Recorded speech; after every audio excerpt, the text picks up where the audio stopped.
সর্বপ্রথমে সকল দেশবাসীকে নমস্কার। তো দেশবাসীরা আপনারা ভালো করে জানেন যে আমাদের ভারতবর্ষের ৩৬টা রাজ্যের ভিতরে ২০২৬ সনে আমাদের ভারতবর্ষে ৫টা রাজ্যতে ইতিমধ্যে বিধানসভার ভোট হয়ে গেল। ভোট হয়ে যাওয়ার পরে অনেকেই অনেক ধরনের বক্তব্য রাখছে, অনেকেই অনেক দলকে জিতাচ্ছে। যে যেই পার্টি করুক না কেন এখন সবাই জিতবেই, কেউ হারবে না। তবে ২০২৬ সনের যেটা বিধানসভার ভোট হয়ে গেছে তারও সমীক্ষা নিউজ চ্যানেলগুলোতে দিয়েছে যে কোন রাজ্যতে কে সরকার করবে, কে কতগুলো সিট পাবে, সেই ধরনের কিন্তু সমীক্ষা বহুত নিউজ চ্যানেলে এবং বহুত ফেসবুক পেজেরা এসব আগজাননী আপনাদেরকে দিয়েছে। হয়তো সেগুলো আপনারা সোশ্যাল মিডিয়ায় এবং নিউজ চ্যানেলে দেখতে পেয়েছেন। তো সেই সাক্ষাৎকার এবং তারা যে সমীক্ষা দিয়েছে সেটার ভিত্তিতেই আমি আজকের দেশবাসীর মাঝখানে আমার যেটা সমীক্ষা আমি সেটা দেশবাসীর মাঝখানে শেয়ার করতে চাই এই চ্যানেলের মাধ্যমে। আমি কিন্তু পলিটিক্যাল মানুষ নয় এবং রাজনীতি করাও ব্যক্তি নয়, আমি একজন সাধারণ নাগরিক। তে সাধারণ নাগরিক হিসাবে আমি ভারতবর্ষের 5টা রাজ্যতে যে নির্বাচন হয়ে গেছে তাতে আমি কিছু কিছু জায়গায় ফোন করে দেখেছি বা কিছু কিছু লোকের মুখের থেকেও আমি সাক্ষাৎকার নিয়েছি।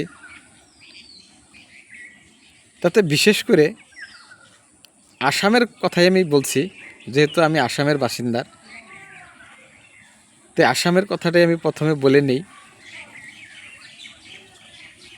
যতগুলো নিউজ চ্যানেল এবং মানুষের যতগুলো সাক্ষাৎকার দিয়েছে বা যতগুলো ফেসবুক পেজরা যতগুলোই আপনাদেরকে টার্গেট দিয়েছে যে অমুক দলে অমুকটি সিট পাবে, বিজেপি অমুকটি পাবে, কংগ্রেস অতগুলো পাবে, ইউডিএফ এতগুলো পাবে।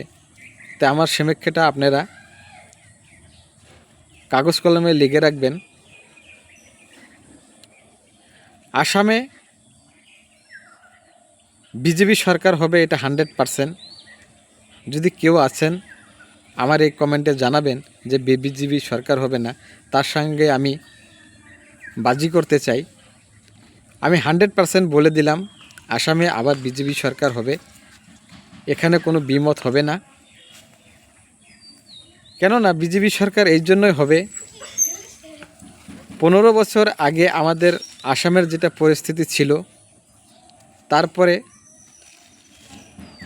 আসামে বিজেপি সরকার হওয়ার পরে আমাদের আসামের ভিতরে যে কত উন্নয়ন হয়েছে সেটা আমি আসামের বাসিন্দার হিসাবে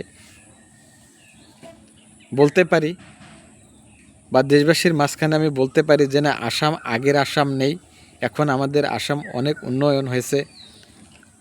আমাদের মতো দুঃখী দরিদ্র মানুষরা এখন বিনামূল্যে চাউল পায়। আমাদের আসামের দুঃখী দরিদ্র মানুষরা বর্তমান চাউলের থেকে স্টার্ট করে লবণ, চিনি, ডাউল আসাম সরকারে দিচ্ছে। সেই দেওয়ার জন্য কিন্তু আমাদের মতো দুঃখী দরিদ্র মানুষের অনেক উপকার হয়েছে। তাহলে সেই ভিত্তিতেই কিন্তু আমাদের আসামের জনগণে বিজেপি সরকারকেই কিন্তু ভোট দিয়েছে, সেগুলোকে লক্ষ্য রেখেই কিন্তু বিজেপি সরকারকে ভোট দিয়েছে। তারপরেও বিজেপি সরকারের যেবিলাক উন্নয়নমূলক কাম সেগুলোকে কিন্তু লক্ষ্য করেই কিন্তু আসামের মানুষে এবার 2026 সনে ভোট দান করেছে। কেননা আমাদের জুয়া আসামে যে ঈদ হইল, এই ঈদের আগে 2 দিন আগে আমাদের আসাম সরকারে যেটা অরুণোদয় আসনি দিয়েছিল,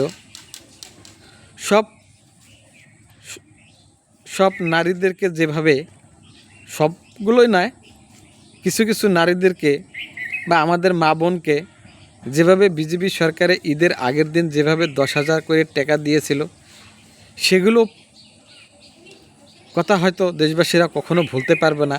কেননা আমাদের মতো দুঃখী দরিদ্র মানুষে একসঙ্গে 10,000 টাকা পাওয়াটা কিন্তু বহুত বড় ব্যাপার।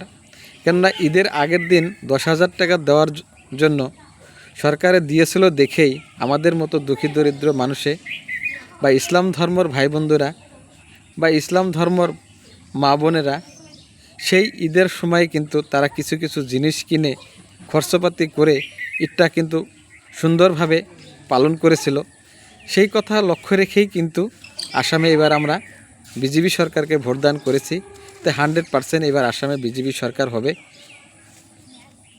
এটার ভিতরে আর কোনো অন্য কথা চলবে না। অন্য কোনো দল জিতার কোনো প্রশ্ন আসতে পারে না।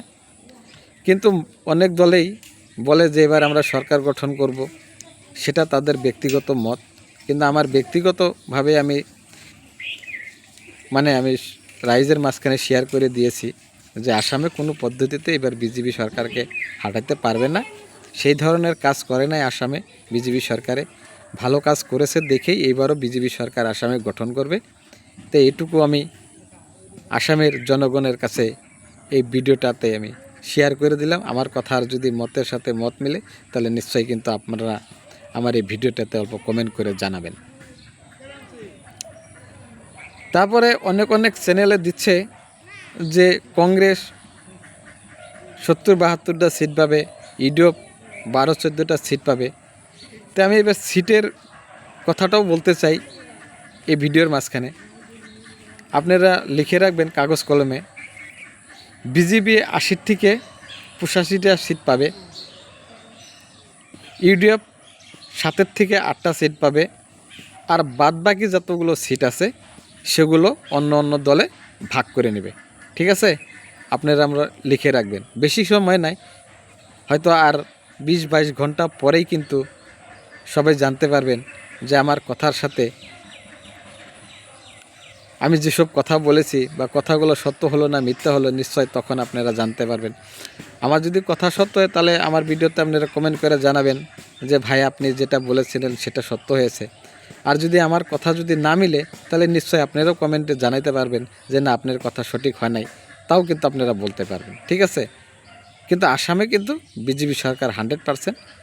তার সঙ্গেও আমি আরেকটা কথা বলে দিই এই ভিডিওতে, আসামে সরকার গঠন হওয়ার সঙ্গে সঙ্গেই কিন্তু আসামের মাননীয় মুখ্যমন্ত্রী হিমন্ত বিশ্ব শর্মা কিন্তু আগজাননী দিয়ে রেখেছে যে আসামে বিজেপি সরকার হওয়ার সঙ্গে সঙ্গে প্রথম ক্যাবিনেটেই কিন্তু হিমন্ত বিশ্ব শর্মা আসামে ইউসিসি কানুন কিন্তু লাগু করে দেবে। ইউসিসি কানুনটা কি সেটা আপনারা দেশবাসীরা জানার চেষ্টা করবেন। তার সঙ্গে সঙ্গে আর একটা কথা বলেছে হিমন্ত বিশ্ব শর্মা যে সরকার গঠন হওয়ার পরেই কিন্তু যতগুলো খাসমাটি আছে সেগুলো কিন্তু উচ্ছেদ করবে। তাই আমি এই ভিডিওতে আসামের ভিতরে যত খাসমাটিতে বসবাস করা লোক আছে তাদেরকে আমি একটাই অনুরোধ করব যে আপনারা এখনও সময় আছে, যার যার জায়গায় শেষের জায়গায় নিজস্ব জায়গায় যে ঘরবাড়ি বানান। সরকারি মাটি থাকা যাবে না, কেননা সরকারে থাকতে দিবে না, এটা আর আমাদের থাকাও ঠিক হবে না। যার যার জায়গায় শেষে যায় বাড়ি করেন, সেখানে আপনারা নিজস্ব মাটিতে বাড়ি করার পরে আপনাদেরকে কেউ উচ্ছেদ করতে পারবে না। কিন্তু সরকারি মাটিতে থাকলে তো সরকার উচ্ছেদ করবেই। তাই আগজাননী আমিও দিয়ে দিলাম যে আপনারা খাস মাটি ছেড়ে যার যার পাট্টার মাটিতে যায় বাড়ি বানান, কিন্তু খাস মাটিতে থাকেন না। কেননা খাস মাটিতে থাকলে সরকারে কোনবার দিন আপনাদেরকে উচ্ছেদ করবে, তখন আপনাদের অল্প হারাহাস্তি হতে হবে। তো তার ছায়া হারাহাস্তি হওয়ার আগেই আপনারা যার যার পায়ে নিজেরা দাঁড়ায় পড়েন, সেটাই উত্তম কাজ হবে। ঠিক আছে, তারপরে ভারতবর্ষের 5টা রাজ্যতে যে 2026 সনে বিধানসভার ভোট হয়ে গেল, সেই বিধানসভার 5টা রাজ্যতে 3টাতে বিজেপি সরকার করবে। প্রথম হলো আসাম, দ্বিতীয়ত হলো পশ্চিমবঙ্গ, তৃতীয়ত হলো পন্ডিচেরি। এই 3টা রাজ্যতে কিন্তু বিজেপি সরকার গঠন করবে, এটা আপনারা মনে রাখবেন। আর বাদ বাকি যে ওই আঞ্চলিক দলগুলো আছে সেখানে তারাই সরকার করবে। সেখানে কিন্তু অন্য দল, আমাদের ভারতবর্ষে যে ন্যাশনাল পার্টি আছে কংগ্রেস দল, সে কিন্তু সরকার করতে পারবে না। আসামের ভিতরে বিজেপি সরকারই করবে, পশ্চিমবঙ্গ বিজেপি সরকার করবে, পণ্ডিচেরিও কিন্তু বিজেপি সরকার করবে। আর অন্য রাজ্যগুলোতে যে ভোট হয়েছে সেগুলো জায়গায় কিন্তু তাদের আঞ্চলিক দলগুলোই সরকার গঠন করবে। এর ভিতরে কিন্তু কোনো দ্বিমত হবে না, আর আমার কথা কিন্তু বিফলে যাবে না, এটা কিন্তু অক্ষরে অক্ষরে পালন হবে। তো যার জন্যই আমি বলছি যে দেশবাসীরা, আপনারা যে যেখানেই থাকেন না কেন ভালো থাকেন, সরকারি মাটিতে থাকার কোনো প্রয়োজন নাই, যার যার পাট্টা মাটি আছে সেখানেই চলে যান। কেননা আসামে সরকার গঠন করার সঙ্গে সঙ্গে ইউসিসি কানুন লাগু করবে। ইউসিসির ভিতরে কিন্তু অনেকগুলো আইন আছে, সেই আইনগুলোকে কিন্তু আমাদের ফলো করে চলতে হবে। আর আমরা যদি আইন বিরোধী কাজ করি তাহলে কিন্তু আমাদের হারা হাসতে হবে। আর যার জন্যই আমি এই ভিডিওতে, যাতে সরকারের বা ভারতবর্ষের সংবিধানের গণ্ডিতে বা আইনগত যতগুলো আইন আছে সেগুলো আইন যাতে আমরা মেনে চলি, সরকারের বিরুদ্ধে যাতে কোনো পদক্ষেপ গ্রহণ না করি। সরকারের বিরুদ্ধে পদক্ষেপ গ্রহণ করলে আমাদেরই হারা হাসতে হবে, কেননা সরকারের আইন মতো তারা কাজ করেই যাবে, আমাদের মতো মানুষে কিন্তু চিল্লায় কোনো লাভ হবে না। যার জন্য আমি এই ভিডিওতে আপনাদেরকে স্পষ্টভাবে বলে দিচ্ছি, যার যার মতো সতর্ক হয়ে যার যার নিয়ে নিজের পায়ে পায়ে দাঁড়ান, এটাই আমি চাই, যাতে আপনারা কোনো হারাহাস্তি হন না, এটাই আমি চাই। এটুকু বলেই আমি ভিডিওটা সমাপ্ত করলাম। যে যেখানেই থাকুন না কেন ভালো থাকবেন, সুস্থ থাকবেন। ধন্যবাদ।